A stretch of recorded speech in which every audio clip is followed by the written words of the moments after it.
Since Rust Legacy, I've always used the same kind of base design, which is essentially a roleplay house. I call them blockhouses. They have living space on the ground floor with an airlock, and then stairs leading to the window room. It's not the most secure design, but I don't play Rust in a purely competitive play style. It's a mixture of basic security and a casual amount of resource gathering to build it. Like, you see some clan bases and they're more secure, but they take a while to build and upkeep, while our blockhouse is big enough for a few friends, but it's not difficult to make. We've done 40 of these blockhouses across as many server wipes, and they reflect our playstyle where we just hang out and have fun, and we don't focus on raiding or deathmatching. For summer 2020 I was just starting up again, playing solo, checking out how the game had changed since I last played. I used to use the blockhouses to test weapon damage against construction parts, and then put the results into guides, like practical methods to destroy wooden walls, which is good if someone grieves your base and it turns out all you really need is to reach the weak side of it and hit it with a bunch of bone knives. So I was running around mapping the area, being cheeky,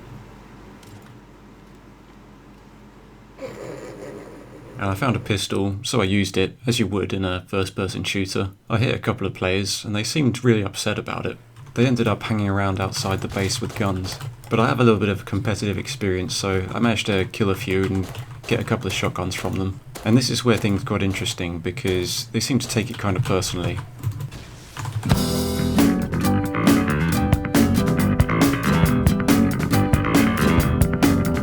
Really upset with the roof camping, as if it's this terrible thing that, in a game where you build a base and shoot people, for some reason you shouldn't build a base and shoot people from it. I had a few bullets left, so I kept firing. The first couple of rockets they fired actually missed the base entirely. They had a lot of resources and ended up raiding the base, chewing on the walls with all sorts of weapons. I didn't bother to say anything on the microphone, which I think upset them further because they were demanding an apology.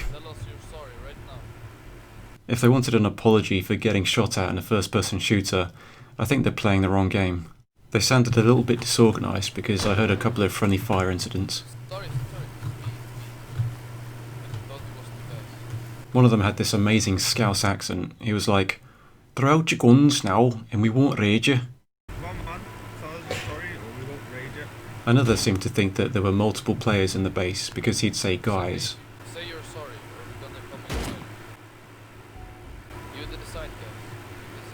Which I think was part of their overestimation of how much firepower the blockhouse had, as if there were multiple players with all sorts of guns, when in reality it was just me with a pistol and a few bullets. They went back to their base to reorganise, during which time I did some repairs, although they were still firing rockets at the blockhouse. There were at least 6 of them when they finally committed to breaking the doors down. I don't know what they were chewing on before that, wasting their resources, but it was only at this point that they were actually breaking in, so I used their shotguns against them, which was quite funny. Unsurprisingly, the 6 of them managed to kill me, and I assumed they trashed the base. When I died, I quit the server and didn't bother going back. They recaptured their shotguns, and my collection of 50 mushrooms. But with the amount of explosives they spent to get into the base, I wonder if they felt like it was worth it.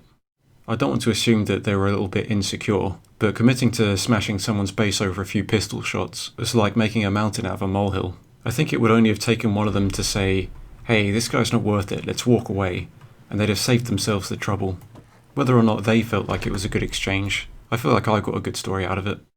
I'm there for interesting experiences, and that was certainly one of them. My next base was on another server, and it was attacked by guys with a flamethrower while it was under construction, and I like giving the blockhouses memorable names, so I ended up calling it Firehouse 40, because it was the 40th blockhouse, and obviously someone had set fire to it.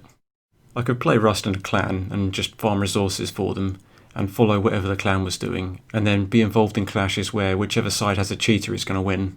But I'd rather have the freedom to do whatever I want and be creative, and have those interesting stories, even if they come from a place of vulnerability. I don't mind if someone shoots at me, I don't take it personally. I'm just there to see what happens and celebrate that.